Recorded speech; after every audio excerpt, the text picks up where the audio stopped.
Hi అండి. నమస్తే. Welcome to Priya's kitchen talks. ఇవాల్టి వీడియోలో వచ్చేసి అన్ని రకాల పప్పులతో టేస్టీగా పొంగనాలు ఇంకా దోస ఎలా చేసుకోవాలో చూద్దాము. టేస్ట్ నిజంగా చాలా చాలా బావుంటుంది. మంచి ప్రోటీన్ ఉంటుంది ఇందులో. హెల్తీగా ఉంటుంది. చాలా బావుంటుంది. దీనికోసం ఒక బౌల్‌లోకి అన్ని పప్పులు ఒకటే కప్ మెజర్‌మెంట్స్‌తో తీసుకోండి. అన్నీ కొంచెం కొంచెంగా తీసుకుంటే కూడా చాలా ఎక్కువైతది. కాబట్టి తక్కువ క్వాంటిటీలోనే చేసుకోండి. దీనికోసం నేను ఒక స్పూన్ తీసుకున్నాను. అందులోకి ఒక స్పూన్ అంతా కందిపప్పు, మనం పప్పుకి యూజ్ చేస్తాం కదా అది. తర్వాత ఒక స్పూను ఉద్దిపప్పు, అదే అండి మినపప్పు, ఒక స్పూను సగ్గుబియ్యము, ఒక స్పూను పచ్చిశనగపప్పు, తర్వాత ఒక స్పూను పెసర్లు తీసుకున్నానండి. తర్వాత ఒక స్పూన్ వరకు పచ్చ పెసర్లు, తర్వాత ఒక స్పూను ఎర్ర కందిపప్పు, తర్వాత 2 స్పూన్‌లొచ్చేసి అటుకులు, 2 స్పూన్లు రైస్ తీసుకున్నాను. రైస్ అంటే నేనిక్కడ ఇడ్లీ బియ్యం తీసుకున్నానండి. అదే మనకి ఉప్పుడు బియ్యం అంటారు. అది ఇంకా హెల్తీ. అది తీసుకున్నాను. తర్వాత ఒక స్పూన్ మెంతులు వేసి మంచిగా బాగా వాష్ చేసుకోండి. ఒక 4 సార్లు వాష్ చేసుకొని ఒక 6 అవర్స్ పాటు నానబెట్టి పక్కన పెట్టేసేయండి. ఒకవేళ మనం మార్నింగ్ చేసుకునేటివుంటే నైట్ నానబెట్టుకుంటే సరిపోతుంది. మంచిగా అన్నీ కూడా నానిపోతాయి. దీన్నంతా కూడా ఒక మిక్సీ జార్‌లోకి వేసుకొని మెత్తటి పేస్ట్ లాగా చేసుకోండి. మనం దోసకి, ఇడ్లీకి ఎలా అయితే పిండి కొట్టుకుంటామో అలానే పిండి కొట్టుకుంటే సరిపోతుంది. దీనికి మనము పిండి ఫర్మెంట్ అవ్వాల్సిన అవసరం ఏం లేదండి. పిండి రుబ్బుకున్న వెంటనే మనము దోస, పొంగనాలు, ఇడ్లీ, ఇంకా స్పాంజ్ దోస, సెట్ దోస ఏదైనా చేసుకోవచ్చు. చాలా బావుంటుంది. సాఫ్ట్‌గా కూడా ఉంటుంది. అస్సలు గట్టిగా ఉండడం గానీ అలా ఏముండదు. చాలా బావుంటుంది. ఇక నేను మిక్సీ జార్‌లోకి ఒక 60-70% వరకు వేసుకుంటే సరిపోతుందండి. చాలామంది నిండుగా వేసేస్తారు. అలా వేయడం వల్ల మిక్సీ పాడైపోతుంది. కొద్దిగా ఆపి వేసుకోండి. అందులోకి కొద్దిగా వాటర్ కూడా అడ్జస్ట్ చేసుకోండి. మనకి దోస పిండి కన్సిస్టెన్సీ వస్తే సరిపోతుంది. లేదా ఇడ్లీ పిండి కన్సిస్టెన్సీ వచ్చినా సరిపోతుంది. తర్వాత మనము వాటర్‌ని అడ్జస్ట్ చేసుకోవచ్చు. కొద్దిగా గట్టిగానే పిండి వేసుకోండి. వాటర్‌గా ఉంటే మనకి వేసుకోవడానికి కొద్దిగా ఇబ్బందిగా ఉంటది. చూడండి, ఈ విధంగా ఉంటే సరిపోతుంది. దీన్నంతా కూడా నేను ఒక బౌల్‌లోకి ట్రాన్స్‌ఫర్ చేసుకుంటున్నాను. ఈ పిండి ఫస్ట్ వేసిన పిండి నేను పొంగనాలకి యూజ్ చేస్తానండి. తర్వాత ఇంకా కొంచెము మిగిలింది. అదంతా కూడా సెకండ్ టైము మిక్సీ పట్టేస్తున్నాను. మిక్సీ నిండుగా ఎప్పుడూ వేయకూడదండి. ఎందుకంటే మనము ఇంట్లో రెగ్యులర్‌గా యూజ్ చేసే మిక్సీలు దోస పిండికి, ఇడ్లీ వాటికి అంత సెట్ కాదు. తొందరగా పాడైపోతాయి మిక్సీలు. కాబట్టి కొద్దిగా వేసుకొని మిక్సీ పట్టుకుంటే బెటర్. ఇది సెకండ్ టైం మిగిలిన పప్పులన్నీ కూడా వేసేసి కొద్దిగా వాటర్ ఏసి మళ్ళీ మిక్సీ పట్టేసాను.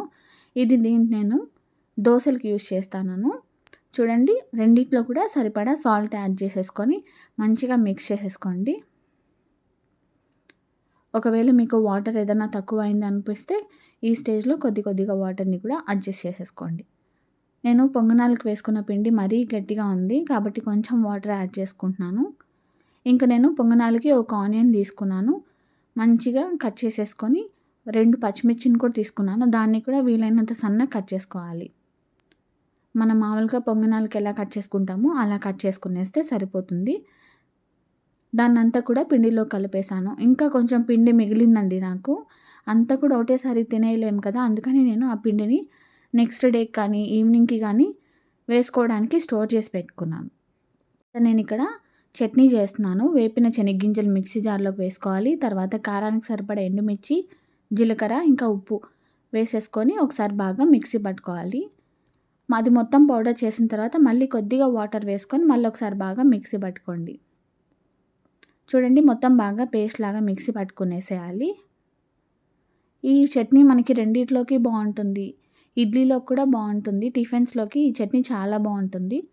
దాన్నంతా కూడా ఒక బౌల్‌లోకి తీసేసుకోవాలి. ఇప్పుడు చట్నీకి తాలింపు పెట్టుకుందాము. ఒక చిన్న ప్యాన్‌లోకి ఆయిల్ వేసుకోండి.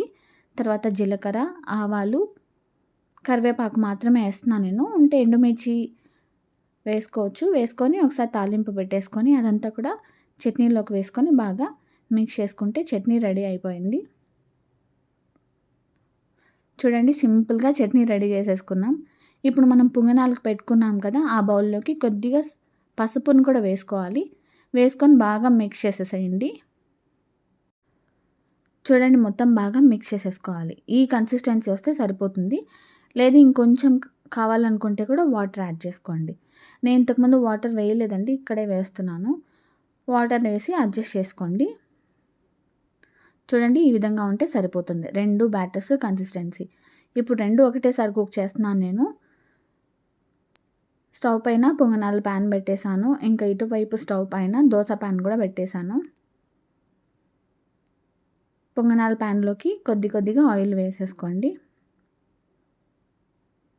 ఇది మనకి పిల్లలకి లంచ్ బాక్స్‌లోకి కానీ, దేంట్లోకైనా కూడా చాలా బావుంటుంది. చాలా హెల్తీ యాక్చువల్‌గా చెప్పాలంటే.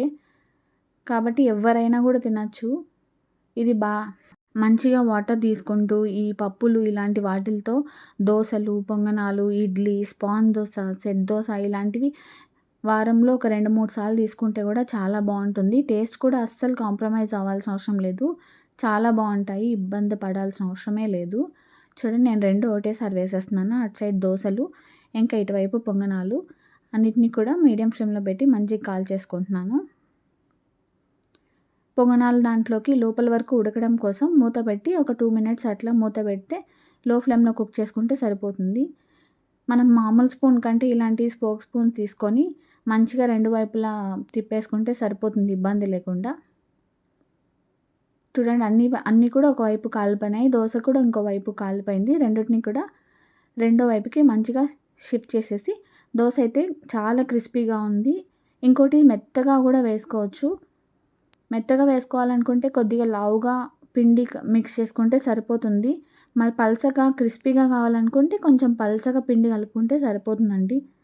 ఇంకా పొంగనాలన్నీ కూడా మంచిగా కాలిపోయినాయి. ఈజీగా స్పూన్‌తో తీసేయొచ్చు. తీసేసుకొని సర్వ్ చేసుకోవడమే. ఇది పిల్లలు కూడా తినొచ్చండి. చాలా బావుంటుంది. హెల్తీగా ఉంటుంది. పెద్దవాళ్ళకి చాలా బావుంటుంది హెల్తీగా. మంచి ప్రోటీన్, వెయిట్ లాస్‌కి కూడా బాగా హెల్ప్ అవుతుంది. ఆయిల్ బదులు ఇక్కడ ఆలివ్ ఆయిల్ గానీ, లేకపోతే ఏదైనా గానుగ నూనె గానీ, లేకపోతే నెయ్యి గానీ వేసుకుంటే ఇంకా హెల్తీ. చూడండి ఇక్కడ నేను 2 దోసలేసేసాను. ఒకటి క్రిస్పీగా అండ్ ఇంకోటొచ్చేసి సాఫ్ట్‌గా వేసుకున్నాను. రెండిటికి నేను చట్నీయే తీసుకున్నానండి. చాలా బావుంటుంది. నేను ఈ పిండిని నెక్స్ట్ డే గూడా స్టోర్ చేసుకున్నాను. ఎటువంటి ఇబ్బంది లేకుండా చాలా కుదిరాయి. దోసలే వేసుకున్నానండి. అంతే అండి. వీడియో నచ్చితే లైక్ చేయండి. అంతే ఈ వీడియో. బాయ్.